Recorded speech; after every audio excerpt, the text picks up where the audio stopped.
9:01, so we're going to get started as soon as everyone's settled. Thank you all so much for coming out today. This is our first presentation at ACES. We adore ACES, so we're really excited to get to talk to you.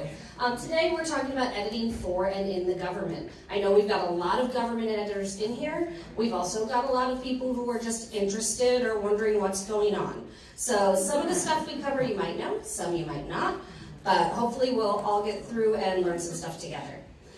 Next slide, we're going to introduce ourselves. My name is Melissa Cichantek. I'm sort of a jack-of-all-trades editor. I grew up in Wisconsin, but I've been spending the last 15 years or so in Washington, D.C. First working more in policy, realizing that wasn't my favorite, but I kept getting asked to edit people's documents and write testimonies and things like that. And then, realized that that's something that you can do for a job. So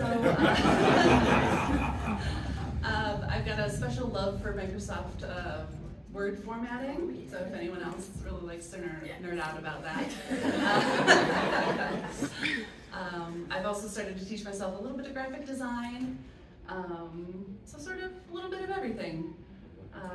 Our company does data analytics and financial consulting for a bunch of federal agencies, so I work on a bunch of different types of documents for a bunch of different types of places.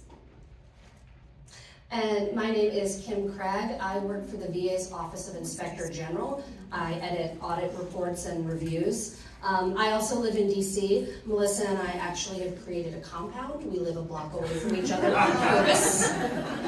We live in a sitcom. It's fantastic. I started out in the Department of Transportation writing IT policy, but much like Melissa, people started to realize, oh, Kim can edit, and Kim can do it fast. And so they started sending me things to edit.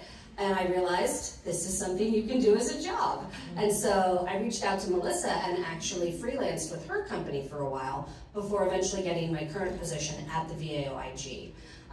Again, I also live in DC. I'm originally from Florida. I have a 2-year-old, which will come up at some point in this presentation because it always does. And I really believe on editing as a customer service and a relationship building situation, especially in a place like the government where you're working with the same people on the same kinds of things over and over. So we're going to talk more about that as we go through our presentation.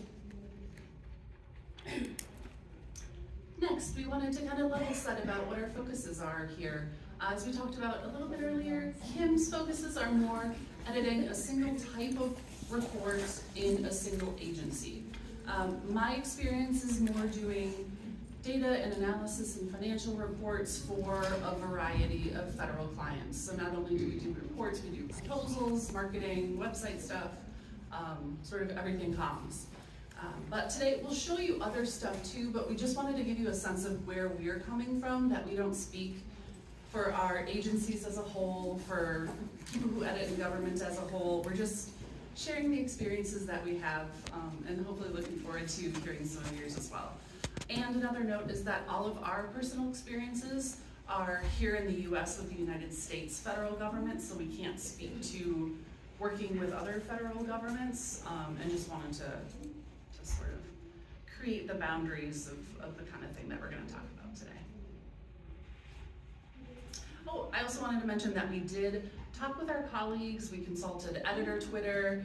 We tried to bring in as much content as we could from folks who did the kind of thing we did or didn't do the kind of thing we did, but we're always looking for more ideas and input.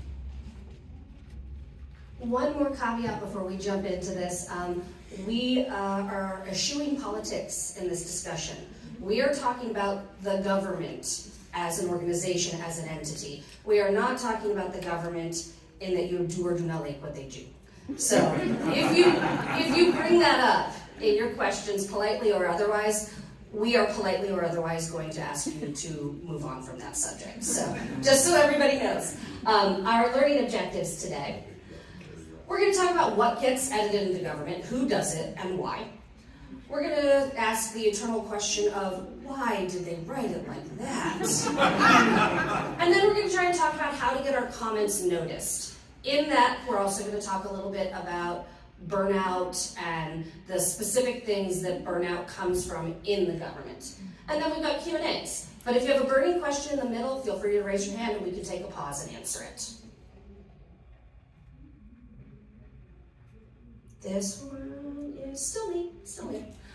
Today's intended audience. All of you, thank you so much for coming. At some point when I'm talking, Melissa's going to take a picture because we're very impressed and happy. So we've got people who are interested in how it's different than traditional publishing. We've got people who want to get into government editing. We have the people who are already doing it and want to see how other people do it. And then we've got the people who are just plain curious. What the heck is this? It's not something I know about. And that's one of my favorite things to do at ACES, is go, what the heck is this? I've never done this before.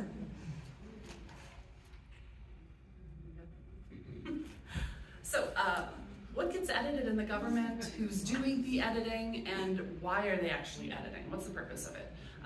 Some spoilers up front. Lots of stuff gets edited. So much stuff gets edited. More people than you'd think do the editing. It's not just folks with the word editor in their title. And the main purpose that we edit in government is to document and to affect change. And there's a lot of change going on all of the time at all levels of agencies that need to be documented and need to be kind of sort of made for the record. So you'll see here a pen nib with a lot of jumbly words on it. And one of our reviewers specifically said, you should maybe change that graphic because it's a little confusing. All the words are going different ways and different sizes. And I said, no, that's on purpose. That's how it can feel sometimes. But we do everything. There are books that the government produces. We do white papers, we do newspapers, we do journals. We do a lot of reports, we do laws. And there's all these different things that you can specialize in. And they can also just be thrown at you even if you're not a specialist in them, because there's so many different things that we need to do, and sometimes some of them aren't being edited. And you know how we as editors are, we're just like, give it to me. I would rather do it than have it go away like this. So, next slide for us is, who's doing all of this?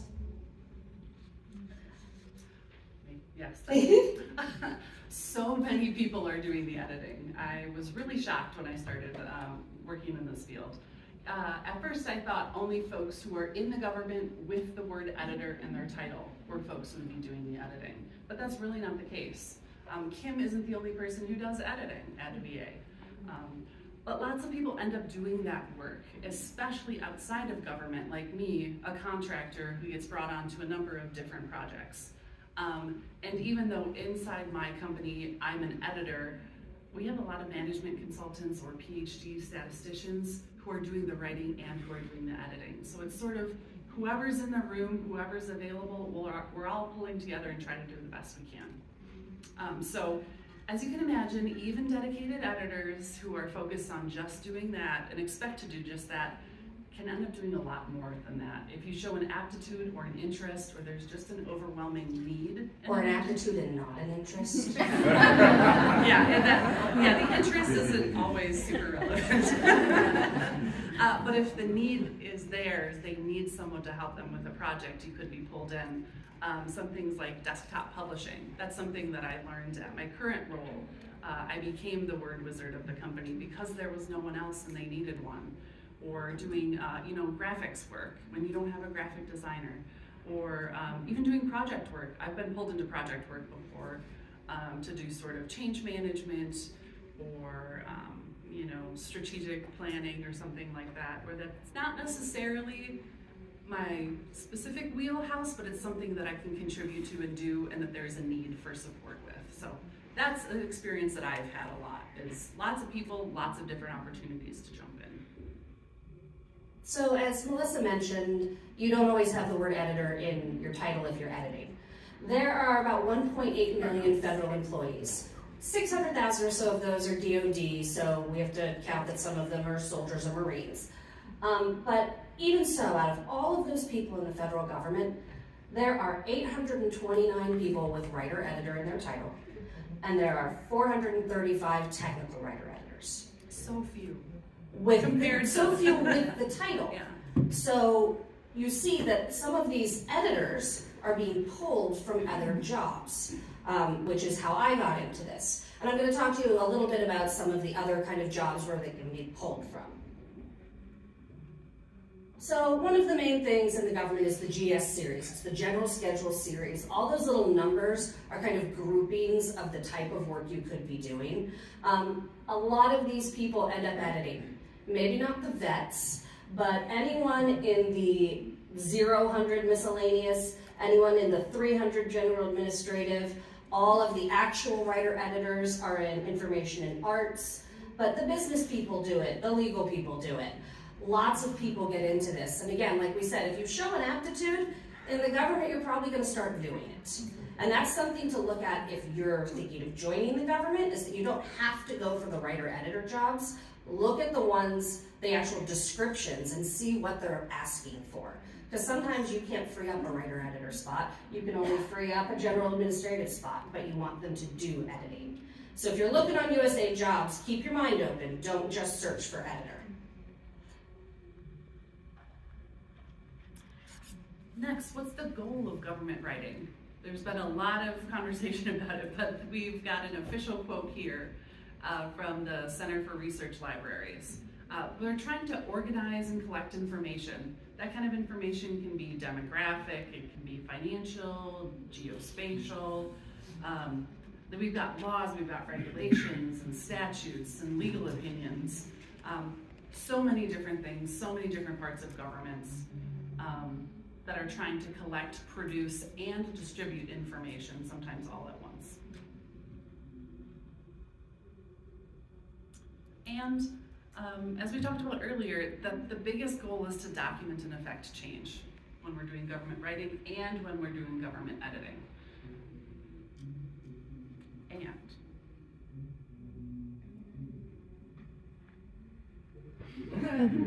So who does all of this writing and editing? The answer is dinosaurs. Obviously. Melissa and I picked this one because sometimes we feel like the Chris Pratt in this situation, with all of these people who have an investment or they're involved in it or they want to see the outcome. A lot of the time as editors, we feel like we're going, just wait, we're doing it, we've got it. But you've got legal, who frequently goes in there and they change their legal wording, but then they also change the other wording because they don't think it's right. Quality assurance, at least in my organization, has to go through a report line by line and make sure that every sentence has a source. Statistics, upper management, your boss's boss, because their names are on this thing, so they have an interest. The writers obviously have pride of ownership. Administration, the real higher ups, you have to stick with what they're looking for and what their goals are. And then we've got kind of some audiences, Congress, vendors, stakeholders in the public, the people who might either see themselves in these reports or want to see themselves in these reports. I'm gonna say report because that's what I do, but really what I mean is documents, publications, anything like that. That is the most brilliant image choice of the entire document. All of us on that one. I'm glad you like it. It's what we do. It felt very real. Those who want to show our Jurassic anyway. All right. So what are some of the main goals that we're trying to accomplish when we're trying to deal with all of these folks, all these different documents? And some of these are goals that you have as an editor no matter what job you're in, what you're editing. You bet. And the main one is correcting language mistakes. I feel like that's what most people expect editors to do. And sometimes they don't think beyond that into what else we work on.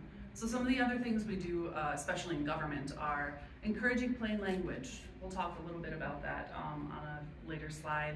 We want to simplify the use of law and policy references so that they're accessible to folks who aren't lawyers.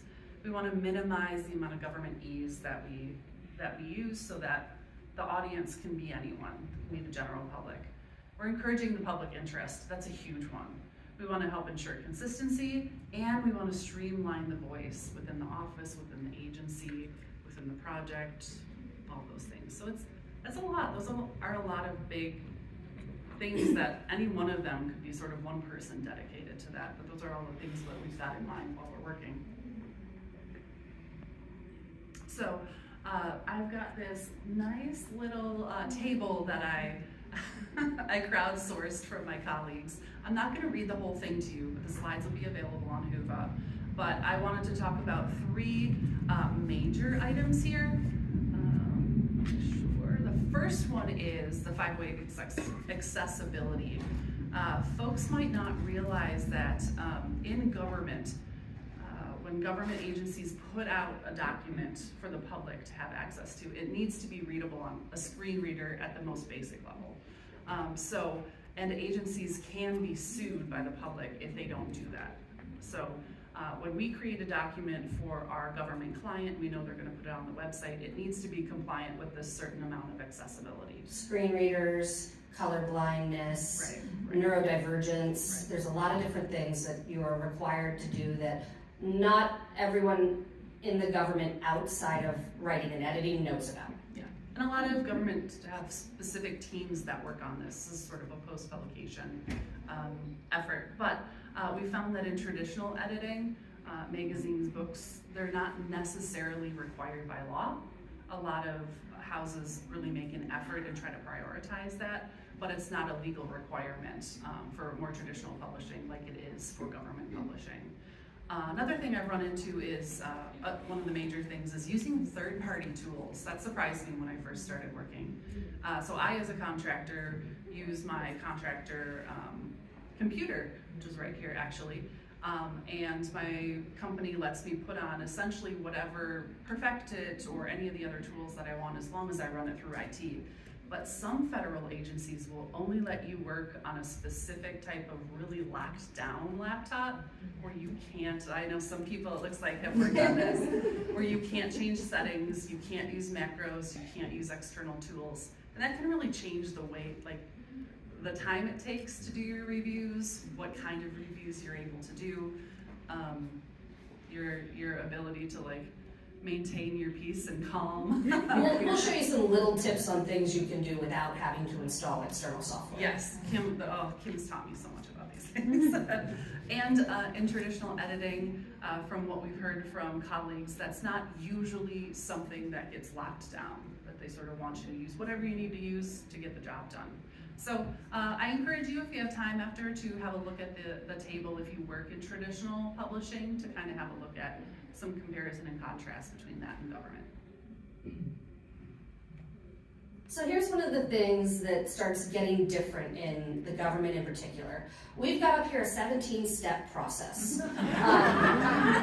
Anything in red is where, and this is from my office, anything in red is where an editor touches it.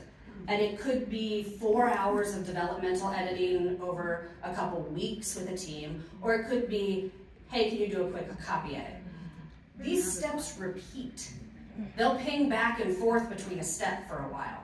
And it's going to all these different people, all of whom have ideas on how it should be. It's what contributes to a lot of burnout in government editing, because this going back and forth and not just doing the work, but also having to go, okay, well, I know that Steve said that, but Mary is the boss, and Mary said this, but Mary didn't say that to us. So there's a lot of middlemaning, and Melissa and I are going to talk a lot about customer service as government editors. One note on this is our draft process. This isn't even our final. We do more. We go back and forth again. So the red tape and the back and forth can be exhausting if you're used to a different type of editing. So why? Why did they write it like that? And not just as an editor, people read these documents externally and go, why do people in the government write like this? If you didn't get a chance yesterday to go to the Sounding Like the Right Sort panel, I highly, highly recommend that. He's going to post it on his YouTube and probably his Whova, but it talks in depth about how the language we choose is a way of showing people who we are, who we fit in with, the genre of writing that we're doing, if we want you to feel emotionally connected to us, or if we want you to feel like we are smart and important and responsible and detached. I'm going to give you a hint on which one the government tries for. But really do look at that because it's fantastic. And will they let me fix it? Sometimes. Depends. We're gonna look at some tips on how to get them to let us fix it. This. Again, this is Melissa's doing. Melissa's the meme queen of my world. These aren't writers. When you're working in book editing or journals or magazines, these are people who write for a living, and they go through the editing process a lot. They know what the editing process is. They expect it. I work with auditors who, outside of editors, are probably the most binary people I've ever met. They like rules. They would love it if I could just give them a rule for everything and they would do it and it would be done. And these people have accounting degrees, and they're brilliant, and they're fantastic at what they do, but they are not writers.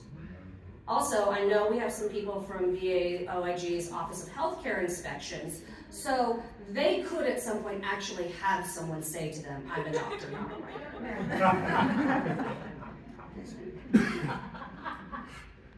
So, Plain Writing Act of 2010 kind of ties in with accessibility, in that it's about making sure that you can get your information to someone as clearly as possible in the best terms possible the first time they read it. If you want to learn more about plain writing, my dear friend and ex-colleague Meredith Weber is up here in the front row, and she is an expert trainer on that, so corner her.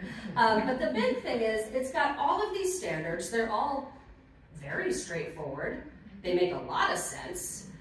It's a good law that we cannot enforce.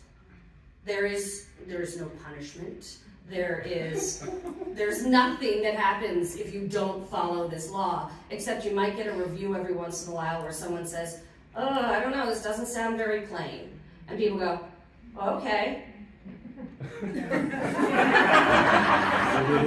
That's about it. Yeah, all right. So, some sticking points about plain language. Managerial preference. In the government, you've got the people like me and many of you in this room who you get in and you don't get out.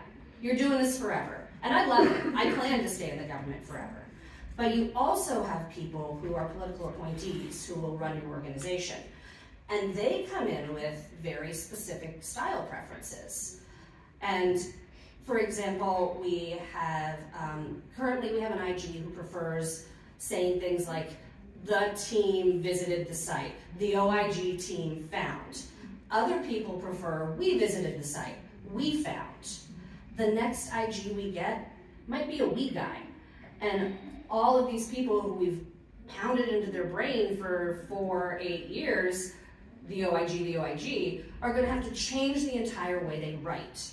And that's very hard for writers, for editors, but really hard for non-writers and non-editors. Trying to sound important. And I'm not saying that government writers are full of themselves. I'm saying that government writers understand they have a responsibility to the taxpayers, to the government, to people, and they want to make sure that you know that they understand that they're being responsible for you. And unfortunately, that can come across as trying to cram too many words in, trying to use fancy phrases, being like me in high school where I would write my whole report and then go to all the adjectives and click synonym and try to find fancier ones. It's kind of like that. So we try to minimize that. And then there's complicated subject matter. The auditors that I work with and the people that Melissa works with as well, they spend 6 months collecting data, visiting sites, getting information on complicated stuff that people might not know about. One of the first reports I did at the VA OIG was about compression socks. And I was like, I had no idea that we do compression socks. And once I read the report, I'm like, okay, this is fascinating. It's all about, how you know someone needs them, why they need them, how they're issued, how they're replaced. What do we do if they're not replaced? What do we do if people got too many socks? So it can get really complicated. And that can be frustrating for plain language. Melissa's going to talk about this later. It's also frustrating for data dumps. We are big on the data dumps in the government. So one of the tricks that I use just for some basic plain languaging stuff, and there's a file path at the bottom there, it's built into your Microsoft Word, and it's kind of advanced grammar settings on that spell check thing. But if you go to proofing, writing style, grammar, and refinements, there is a whole big scroll box of all this stuff that you can click, and it'll give you the little squiggly heads up line. So nominalizations, wordiness, subjunctive word, opinion matters, all these things, you can click that and it'll just give you a little nudge and be like, hey, you read a lot of these reports, you might be glossing over this, but no, this could be plainer. It's really nice to be able to sort of lower your own mental load when you can automate those checks. Again, like spell check won't save you. I forget who started that Twitter hashtag, but it's fantastic for examples of that.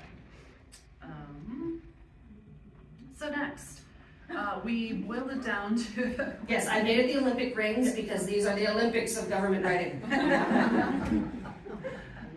We boiled it down to 5 major categories of governmentese that we see and that we particularly struggle with.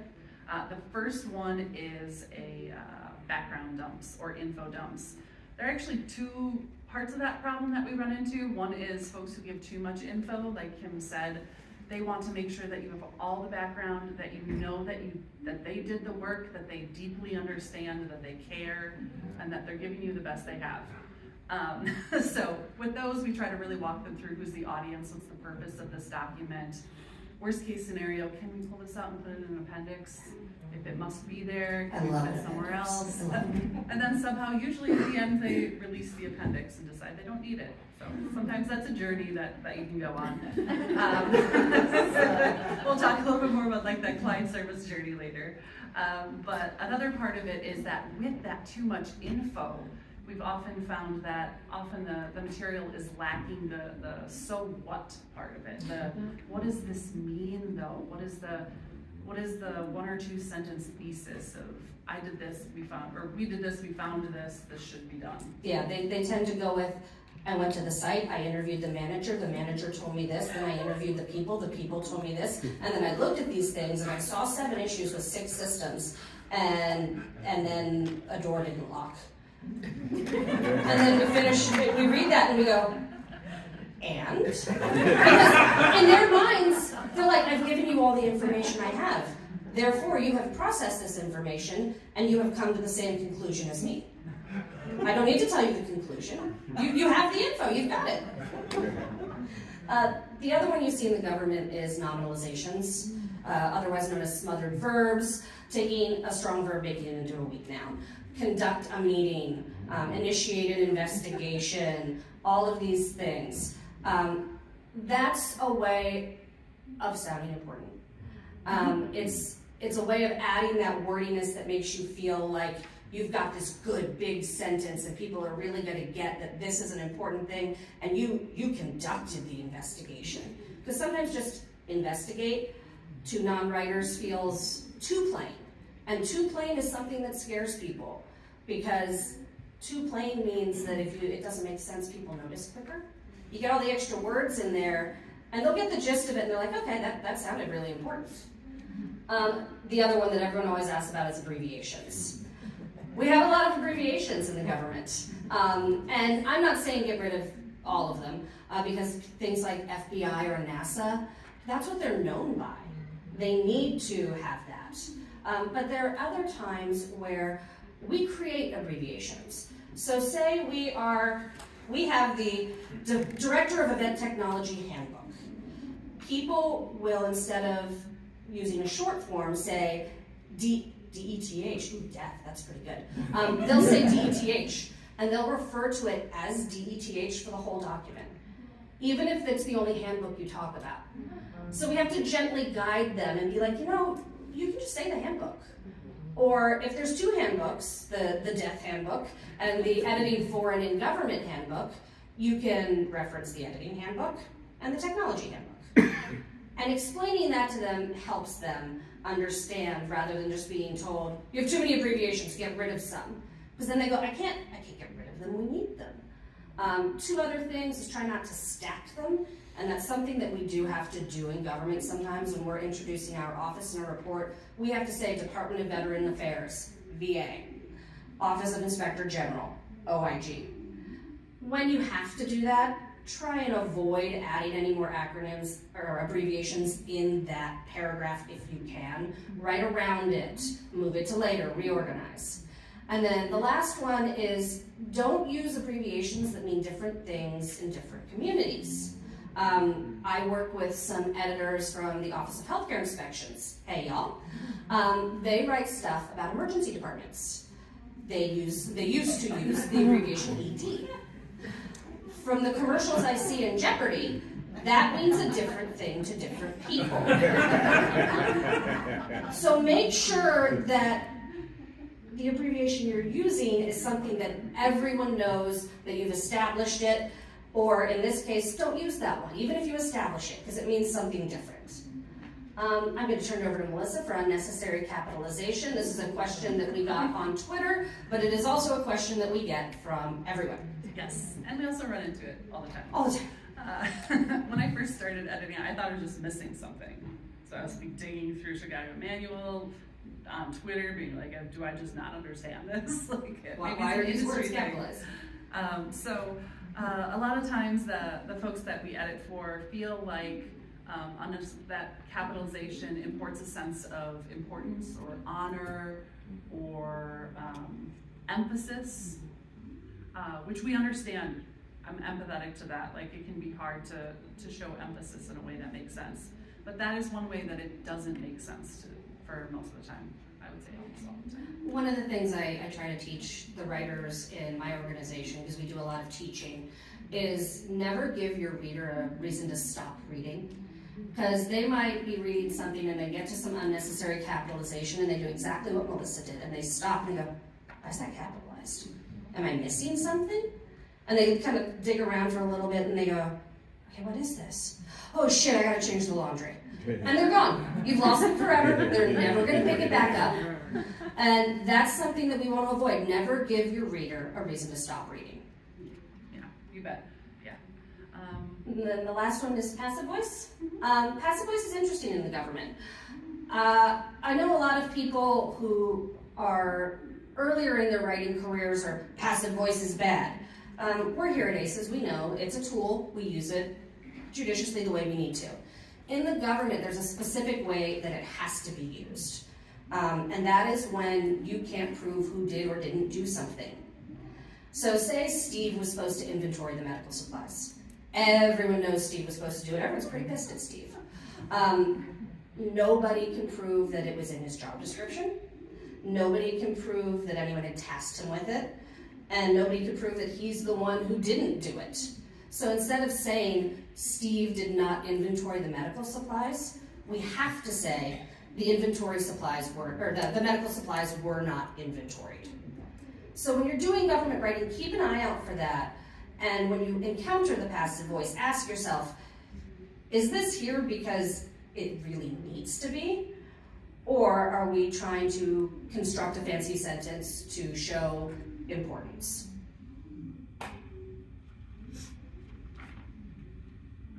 Burnout. This happens to everyone in every job, and every job has a different reason people are burning out. In the government, part of it is too many cooks, otherwise known as dinosaurs. You've got all those people you're holding off, all those people who have an active investment in it. You have a 17-step iterative draft process, and it's exhausting. It's absolutely exhausting sometimes. Repetitive style. The reports that I work on are audit reports. They look for fraud, waste, and abuse in VA programs. In these reports, we follow a certain set of standards that we have to talk about. Condition, criteria, cause, and effect. That can get really boring if you don't have ways to make it not boring. Going through the same 4 things all the time, I think I hear condition, criteria, cause, and effect in my dreams. And again, repetitive projects. In a lot of government stuff, you do an initial investigation or review or paper on something, and then you follow up on it. And then you follow up on it again 3 years later. And as an editor, if you come in and you do really good on the compression sock report, in 3 years, you are the compression sock queen. You do all the sock reports. And that can get, again, exhausting. You're looking for something new. You're looking for something interesting.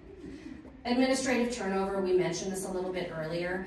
You have these managerial preferences, and then someone new comes in, and they have their preferences. When I started, I once had a team tell me that my edit was wrong because the last guy said they couldn't use the word they. I said, excuse me? Ever? Just no, because I was talking about like 2 facilities. The facilities didn't do this. They needed to do this. Like, yeah, we can't use they. And I'm like, I know I'm fairly new here. I might be stepping out on a limb, but I'm gonna say you can use they. That's a word that we can allow in the right context grammatically. But there's this kind of trickle down of, hey, did you hear that Steve said we can't do this? And it's a game of telephone, and it goes to the next team and the next team. And all of a sudden, one thing that was a suggestion from Steve on this one report is now law on Lauren's report. And every report Lauren ever does. So how to avoid it? Ask stupid questions. These, again, are brilliant subject matter experts who are not writers. So instead of going, well, that's not right, doesn't make any sense, you gotta change that. Or the nicer way that an editor might say that to a professional writer. With people who aren't professional writers, I make it very clear, you know what, this is really confusing to me. I'm not an expert on this. I'm not sure what this means. Are you trying to say X or Y? Can we get on the phone and can you explain to me what you're trying to say here, just in words? And as they do that, I have the document up, I type it in, and I go, okay, so let me see if I understand this. Is this what you mean? And they're like, yeah, that's it exactly. And they're so excited that they explained it to you and you figured it out. So it's a good way to help make this editing process something that they own and participate in. Find the variety.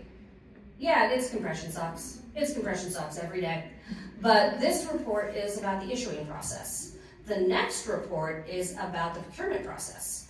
So yeah, it's still socks, but you can look at things and in your brain go, oh, that's really interesting because I remember doing the issuing report, but now this process of how they get them, that explains so much about what I did before. You're tricking yourself, I get that, but it works and it helps. When in doubt, though, embrace the redundancy. If you can't even trick yourself, go, you know what? I am the sock queen. I am gonna sock this report. It's gonna happen. It's something that I know how to do. It's gonna go through quickly. I'm gonna be great at it. Everyone's gonna be impressed by what an expert I am. So give yourself that build up so that you can go, yeah, I do the same thing every day, but damn, am I good at it. And then Melissa's my boundaries girl. Personal boundaries, external boundaries, professional boundaries. So she's gonna talk about time and boundaries and taking breaks. To be clear, I am the boundaries girl because I really struggle with boundaries, so I'm always practicing them and trying to figure them out. So when it comes to setting clear time estimates, that's something that I've found super helpful, actually working with Dragonfly as some of our subcontractors. Their planning teams, really just watching them take in a request and sort of peel it down, figure out what's possible, what's not possible, and then kind of send back options really helped me learn by watching what to do, because my standard is to just go, oh yes, yeah, oh you need that? Okay, of course, I'll cancel my dinner, I'll work late, it's fine, I'll get it done. And that's wild, and that is a recipe for burnout. And that also pushes past your own personal boundaries. You know, it's not just about like creating boundaries with other people, but sort of, I realized it was also my own boundaries of no, I'm not skipping meals, of no, I'm not, working through the night. So those are things that have become really important to me, and I'm always looking for new and exciting ways to do that, and respectful ways to collaborate with other people on it too. I like that. That's really been a theme during the sessions I've been to this weekend, is the idea of collaboration with the authors that we work with and the teams we work with. Taking breaks, super important as well. even little ones during the day, making sure we take all of our PTO. Yeah, not just little ones, big ones too. If you need a mental health day, take it. Take your PTO. Yeah, and It's I know part of that's, your compensation, take your PTO. and that's something you get in government or in corporate. It's not something that comes easily in, you know, freelance, and that's not something that I can speak to. It seems a trickier there. But those are super important because you are valuable in and of yourself, not just in your ability to do work for other people and make other people happy. That is what I tell myself, and that is what I tell you all as well. And then the last one is seek accommodations. Everyone works in different ways. They work best in different ways. Personally, I have a learning disability. When I go into a meeting, I have to have my laptop in front of me because I have to be working on 3 things at once, or I pay attention and listen to nothing. And that's something that I've talked about with my boss and my peers, and they understand that. You don't have to disclose why you need it. You just need to say, this is how I work best. Explain it to them, let them see you do it, and let them see that that is how you work best. And that's the kind of thing that sets you up for success because you're not putting yourself in a position where you're struggling unnecessarily. So, how do I get my comments noticed? We're getting real deep there. We're gonna come back up for a second. How do I get my comments noticed? This is an issue in any kind of editing, but especially in processes like these where things go back and forth and back and forth. You can put a comment back in version, I swear to God this is true, back in version 98. And by the time it gets to you around, 210, 230, the comment might have been addressed, it might not have been addressed, and your writers know this. And if your comment isn't clear and understandable and helpful to them, they will just go, okay, well, I'm not doing that. And they go, she's not gonna notice it in version 200. We might, we probably will. We get pretty annoyed about that, but it can get lost in the shuffle. So giving your writers tools to want to accept your comments is really important. And we're gonna talk about that, particularly first about the trust building to make them want to work with you as a partner and respect that you're doing in their best interest. So now we'll dive deep again into building trust. We like to be a member of the writing team, not just a red pen. Because the structure of government editing is a little bit different than in traditional editing. It's not a matter of, I send it to this office, they fix it, they send it up to this office, and someone else has final say. For us, it's very much being able to have to affect change on the teams only as much as they let us. We can't force them, for the most part. We can't force them to collaborate with us. We can't force them to trust us or accept what we're trying to do. Also though, if you're in from the beginning, then you know why these specific word changes happened and these sentences were chosen. If you come in at the end and you tear it up, it will come back to the team, they'll look at it and go, well, the director put that in himself, the IG put that in himself, we have to use this term because that's the government definition. And so you're going into this cold, trying to make changes, and everything you're doing is actually wrong. Like grammatically it's correct, but it can't change like that. So if you're doing it from the beginning with the team, you know why these things are happening. So in this, we're not just writers, we're kind of not just editors, we're sort of developmental editors / writers as well. You bet. We also like to explain our changes and not just make them. Kim will tell. I'll show you more about that in a minute. You've got a very, very cool tip for how to do that. We like to also find examples from more progressive federal agencies or organizations who are doing things the way that we want our agency to do them, to show them that it's not just Melissa suggesting this, it's not just Kim. Doing it and succeeding at it. Yes, yes. Like, oh, look, FDIC is doing it this way, or, look, SBA is doing it this way, you guys collaborate a lot, it would only make sense from an industry perspective for us to be, so there's almost like an internal lobbying that also has to happen. Like it's peer pressure.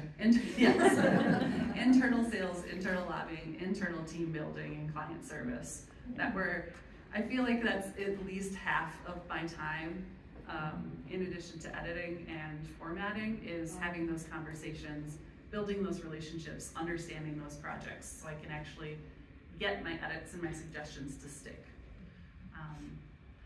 And finally, Kim's gonna go over this one as well a little later with specific examples, but the idea of setting up auto text in Word to make sure that your queries that you're putting in are consistent, that you don't have to look up a citation for everything when you need it.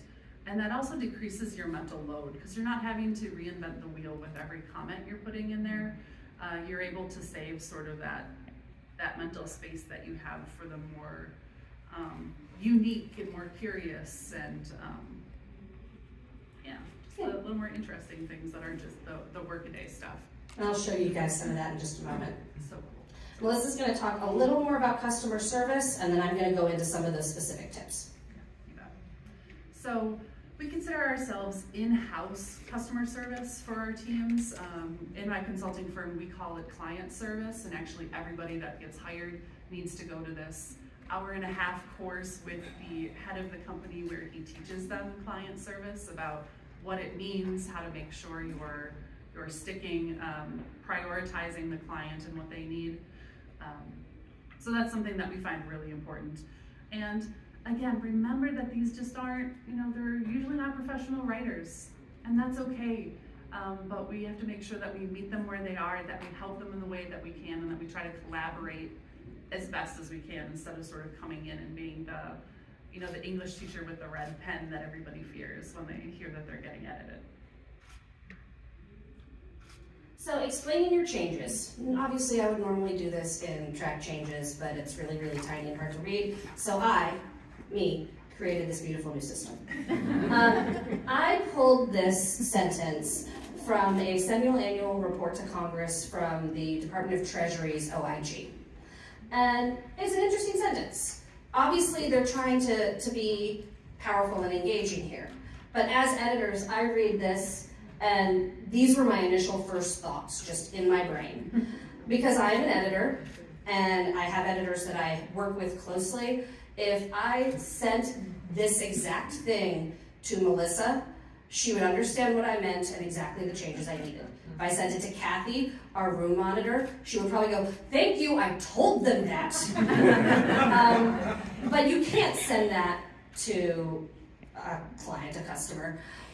With professional writers, journals, books, you could say something like, fix passive voice. Management isn't managers. And then for moral suasion, just be like, layperson won't understand. A professional writer would get all that and not be offended. Government writers don't get that. A lot of these people haven't heard what passive voice actually is since the 3rd grade.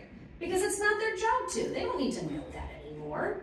This is not a judgment on them, but we do need to hold their hand through this, and without letting them know we're holding their hand, walk them through this. So here's how I would do my changes for these things. Passive voice, first thing I do is I give them praise. I know what you're going for here, I get it.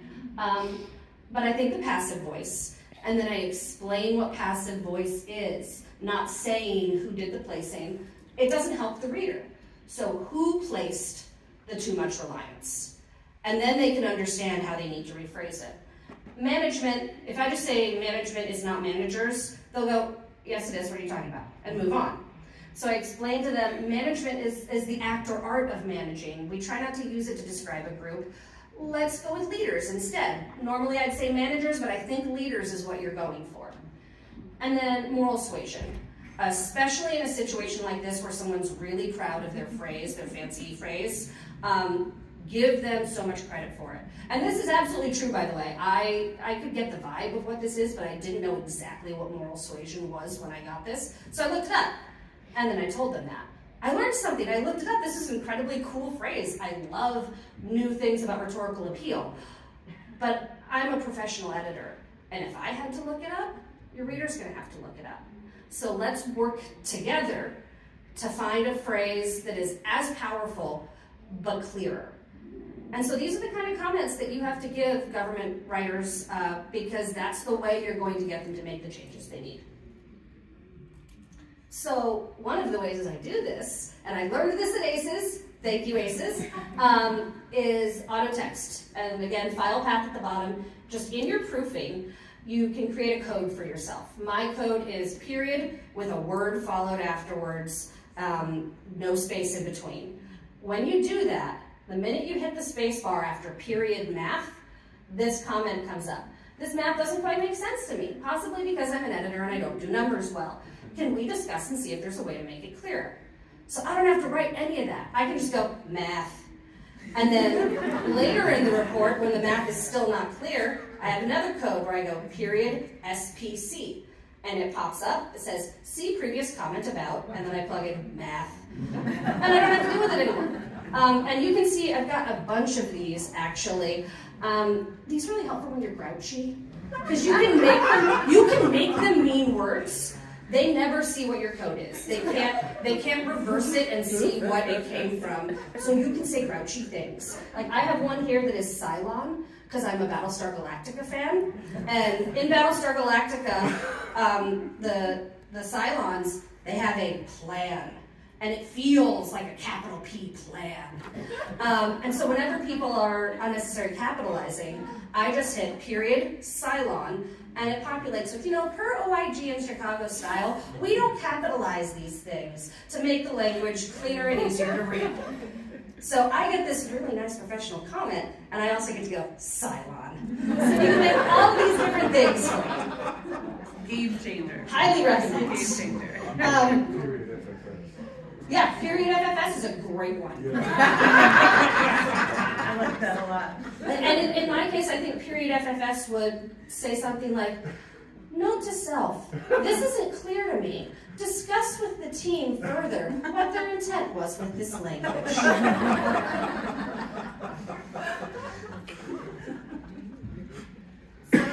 Next, there are some organizations that are looking for and awarding clear and concise and helpful language in the government. These are some examples of them. It's cool to look through who's won, why, and maybe even consider going for one with your team or with one of your teaming partners, because that would be a really cool feather in your cap, and you're contributing to change. So I mentioned earlier I have a 2-year-old. Stick with me. Melissa and I are both really crunchy feelings people, empathy, trust, relationship building. And that's something that I use with my kid. And there's an account I follow that talks about treating your kid as a person, not as a child. I am not trying to infantilize anyone here. I am trying to humanize everyone. But if you look at these and then think about it this way, we all have firm boundaries with our writers, and that teaches them that they can't do certain things, but if they make a mistake, we will help them. Writers are punished for being grouchy or not wanting their edits, not wanting you to tear up their baby, and we get mad about that. But we editors are fairly grouchy people. .ffs. We're not perfect, and we can't hold our writers to standards that we don't hold ourselves. And that means communication, availability, trust, empathy. And this applies to everyone, but in the government it really helps because these people are scared of being edited. They have pride of ownership, and this is not something that they grew up being told was going to happen to them. So consider them the way you would treat them, the way you would treat yourself. Next one, we're going to do a little more on empathy, and then I'm going to teach you the very one most important thing that you can take away from this entire presentation. Again, for empathy, like Kim mentioned, I've found that to be the most helpful thing, and that empathy, building relationships, building trust with the folks who are doing the writing or doing the work makes a huge difference for them to be able to come to me and ask for support versus being forced to come to me and ask for support by their managers. We'd like to remind them they don't have to memorize the style guide or the style book. It's our job to know it or look it up. But they don't necessarily need to know, look it up as much as we look up. But they don't have to memorize it. It's okay. They know where the style guide is, easy to find. If not, a-okay. We like to tell them it's okay to make mistakes. But it's like the one in this particular bullet. We see it. It pains us. Yes. Forgive us. We just want them to make the same mistake, if they're gonna keep making it, to make the same mistake in the same way so that we can find it next time. So if they want to capitalize veteran every time, do it. Go for it. Just do that, and I will make a note to myself that, this guy capitalizes veteran. Or the people who insist on 2 spaces after a period. It's terrible, I hate it. But I'm not gonna make them relearn how to type. It's too easy to fix. I just let them leave their spaces, and then I do a find and replace at the end. And they feel like I've done this humongous lift for them by not making them remember and retrain themselves. And it literally takes me 3 seconds. We also like to give them examples of other ways things have been done, like I mentioned before. What are other agencies doing? What are other departments doing? Why does that make sense for us to maybe do as well? Update our style guide. And remember that they tend to be more scared of us than we are of them. This can be very, very intimidating to work with. Maybe not always, but I find it can be really intimidating to, give feedback to someone with multiple PhDs who really knows their stuff. But then I remember that I know a lot of stuff too, and the reason that they're coming to me is that they need to make sure that what they're presenting is able to be read by folks who aren't them. Most people don't have the background that they have, so I'm sort of a good friendly test case who can help them get over that. So we talk a lot about, let me help you, let me clear the way for you, let me protect you from the common pitfalls. So as we've mentioned throughout this whole thing, is people aren't writers. So this is the number one most important thing you need to know for working with non-writers in the government. Do not teach them this word. They do not know this word. They don't need to. I have some people in the audience who I've hired recently, and I think that might be one of the first things I tell them is, do not let them learn this word. So as we move on, thank you guys so much for joining us today. We want to thank a few people. All of these folks helped us so much. They gave us information, they proofread any omissions or mistakes, like that typo on the other slide. That was us, not them. They are perfect, we love them so much. And then we have a few resources here. These will all be on the slides when we post them, and we are available for any questions. Thank you so much. Thank you.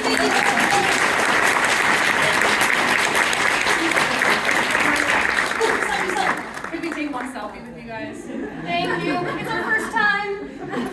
I'm so short. Okay, any questions? Question up here, yes. Thanks for the shout out to Dragonfly. Thank you, Dragonfly.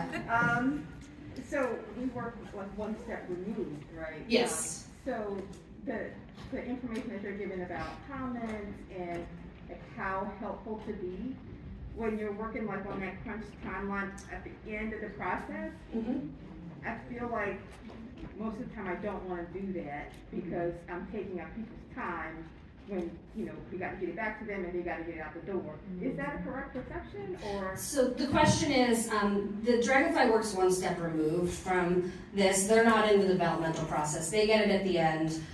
Usually with, at least for us. Usually with like 2 days of turnaround on an 80-page report that needs formatting and editing. Bless you. And they don't have time for this. They don't have time for all of these touchy-feely comments that we do. No, don't do those then.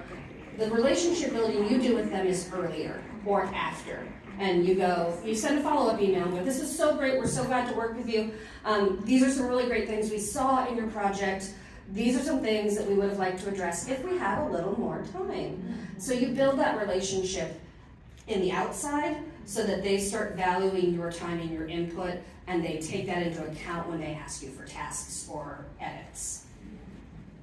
Question over here. What's a diplomatic way to handle people who think they are editors? You mean legal? What is a diplomatic way to handle people who think they're editors? Hey, I respect legal. Lawyers do a lot of training on writing and that sort of thing. The problem is that they know it. They know they did that. We have a presentation on exactly that question later today. We have a presentation on exactly that question later today. I highly recommend you attend it, but my short answer is interpersonally, call them. And it's real hard to to be mean to someone about a change when you're talking to them on the phone. As long as you're being calm, they kind of have to be calm as well.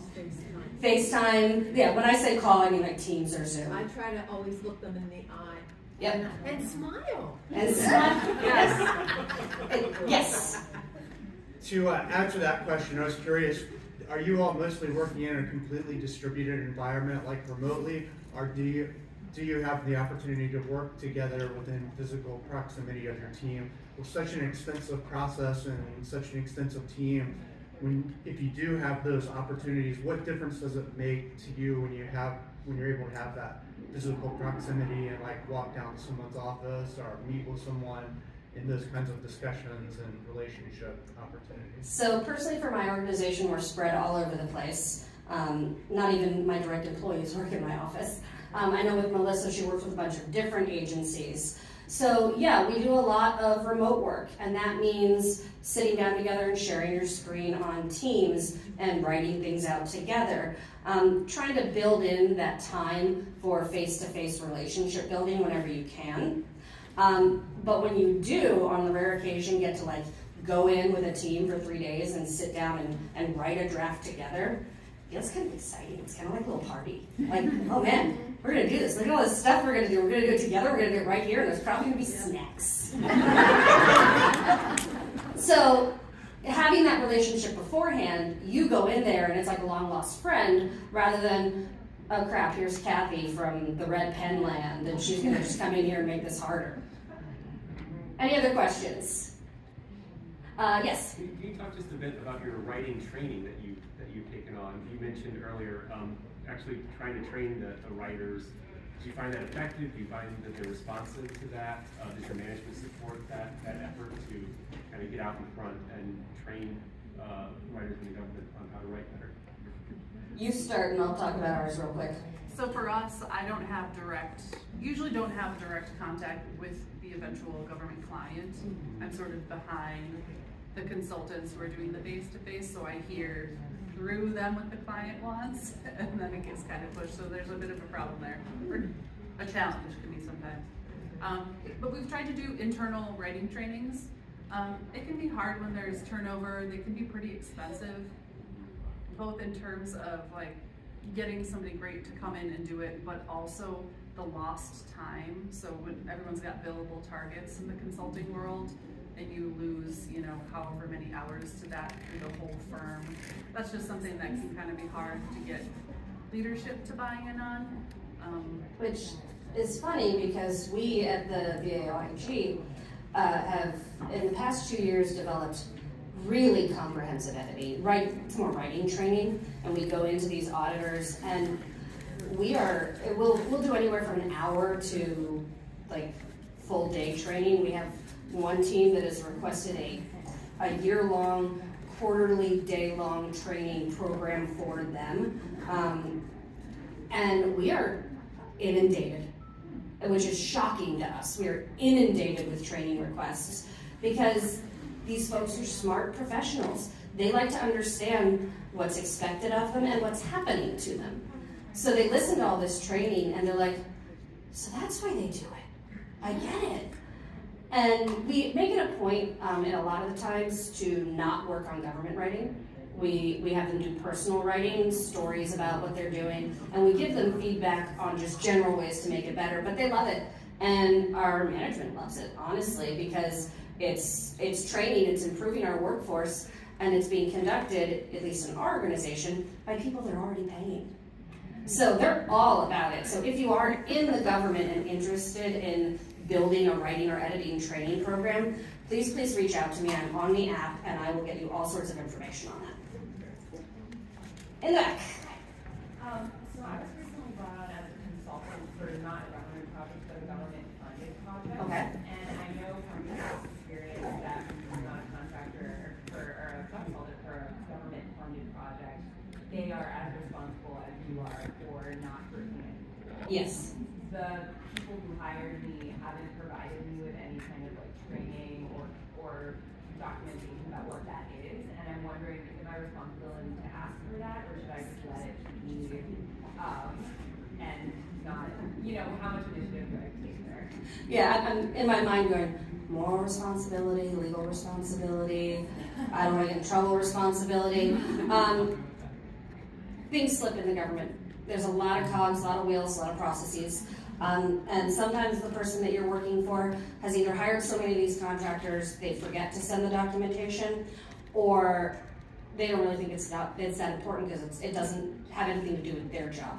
So what I would do is gently go, hey, I know that there are some rules I need to stick to. Do you have a guidebook or a handbook or a training on that I could look at?